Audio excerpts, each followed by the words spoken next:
Well students, अब हम इसी इबादती क्वेश्चंस में अब हम एज वाले क्वेश्चंस करेंगे, जिसमें हमारे फादर डॉटर या फादर सन, पिता पुत्र के क्वेश्चंस वगैरह आते हैं। तो उसका भी क्वेश्चन बनाने का एक तरीका होता है, बस वो तरीका आपको पता चल जाए फिर आप भी सारे क्वेश्चंस कर सकते हैं। मैं क्वेश्चंस पढ़ रहा हूँ, आप उसको देख लें। ये भी आपकी एनसीईआरटी किताब का ही है।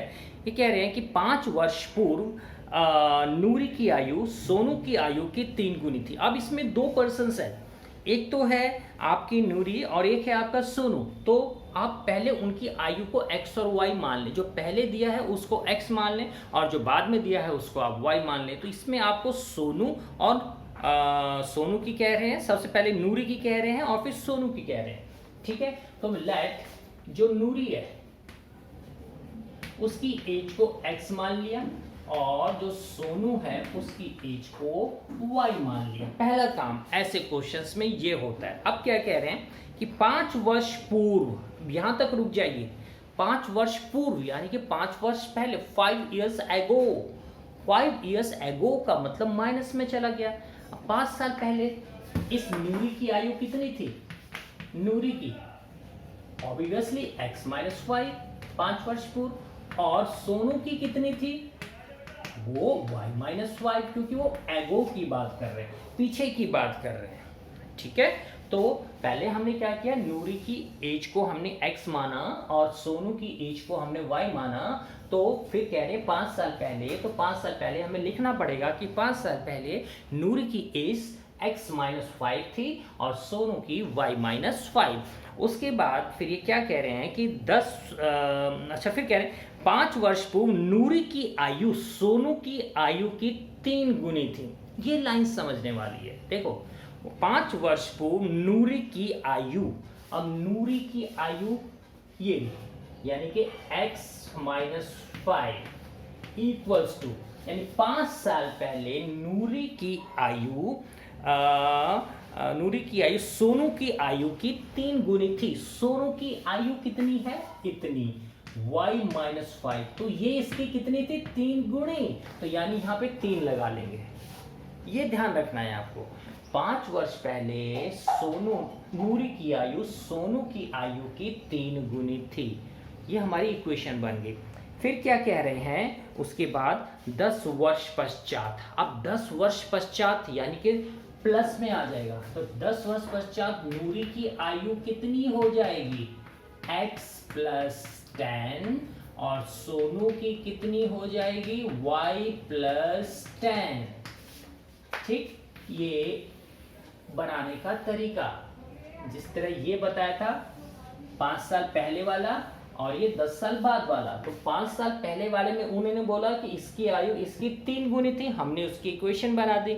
अब 10 साल बाद वाले में क्या कह रहे हैं कि 10 वर्ष की नूरी की आयु सोनू की आयु की 2 गुनी हो जाएगी। नूरी की आयु इसकी 2 गुनी हो जाएगी। तो हम बना लेंगे x + 10, इसकी आयु की 2 गुनी, y + 10। अब ये हमारी इक्वेशन बन गई। ठीक है, अकॉर्डिंग टू क्वेश्चन अभी हमने उसकी रूपरेखा तैयार कर ली है। ठीक है, जो उसकी आउटलाइनिंग है वो हमने तैयार कर ली। क्वेश्चन ये था कि नूरी और सोनू है, नूरी को हमने x मान लिया, सोनू को हमने y मान लिया। 5 साल पहले कह रहे हैं तो नूरी की x - 5 होगी, सोनू की हमारी y - 5 हो गई। ठीक है, फिर कह रहे हैं नूरी की आयु 5 साल पहले इसकी 3 गुनी थी सोनू की, तो हमने लिख लिया। फिर कह रहे हैं 10 वर्ष पश्चात, तो हमें पहले लिखना पड़ेगा 10 वर्ष पश्चात यानी प्लस, तो नूरी की x + 10 हो जाएगी, सोनू की y + 10 हो जाएगी। तो कह रहे हैं 10 वर्ष बाद नूरी की आयु सोनू की आयु की 2 गुनी थी, तो उसको 2 से गुणा कर दिया। अब ये 2 इक्वेशन है, अब हम इसको पहले सॉल्व करेंगे इसको। ठीक है, ये है हमारा x - 5 इक्वल्स टू 3 को y से किया, 3y - 15। ठीक, इसको जब हम सॉल्व करेंगे तो x - 3y,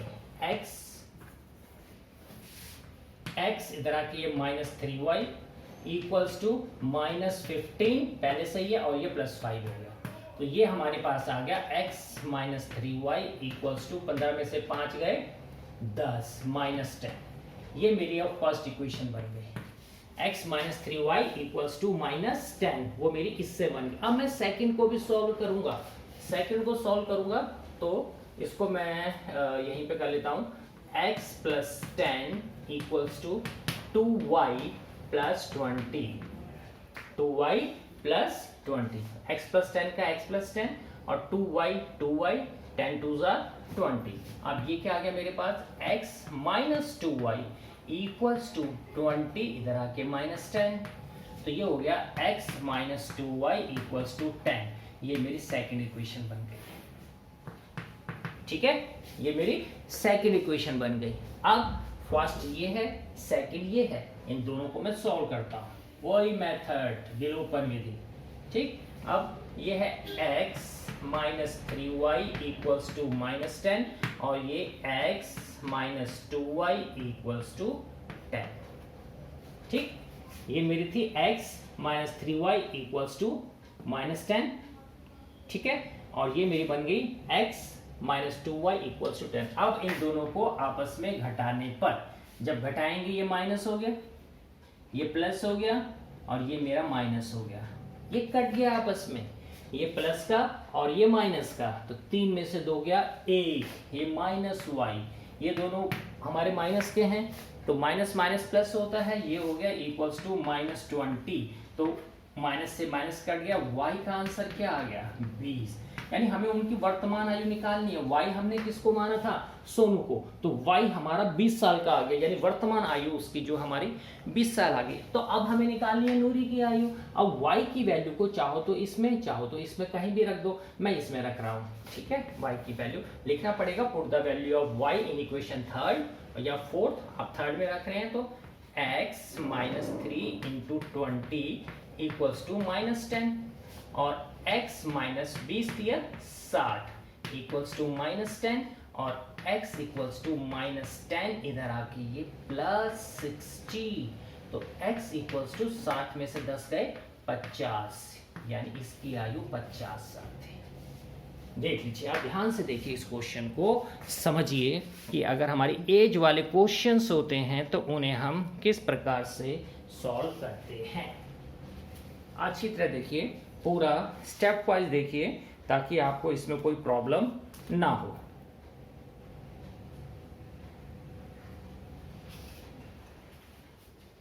बिल्कुल लैंग्वेज पढ़ के आप उसको सॉल्व कर सकते हैं, ठीक है बेटा।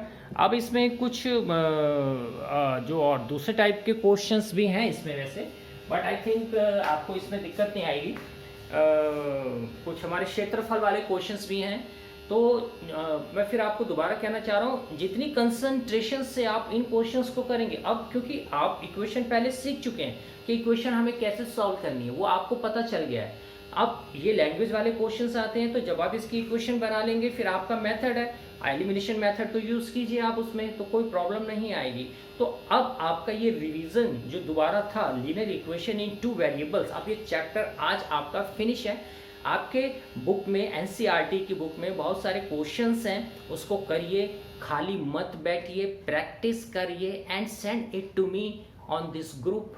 आप उसको अपने होमवर्क कॉपी में, अपने रफ कॉपी में, अगर अब तो आपकी शॉप्स भी खुली हुई हैं इस लॉकडाउन में भी, तो आप अपनी बुक्स को ले सकते हैं, अपने कॉपीज़ में उसको उतारिए और प्रैक्टिस करिए, क्योंकि मई मंथ अब ख़त्म हो रहा है, जुलाई, क्योंकि 10th में आपको पूरा सिलेबस ख़त्म करने के बाद भी उसका रिवीजन भी आपको करना पड़ता है, तो आपको इतना टाइम अपने लिए चाहिए कि आप उसकी एक दोबारा रिवीजन करके अच्छी प्रैक्टिस उसकी कर लें, ठीक है। मैं कल से दोबारा आपका क्वाड्रेटिक इक्वेशन में स्टार्ट कराऊंगा, स्टार्टिंग से। जिनको समझ में नहीं आया है वो उसको दोबारा से देख के चले और उसको बोले ना, प्रैक्टिस करें। ओके बेटा, थैंक यू।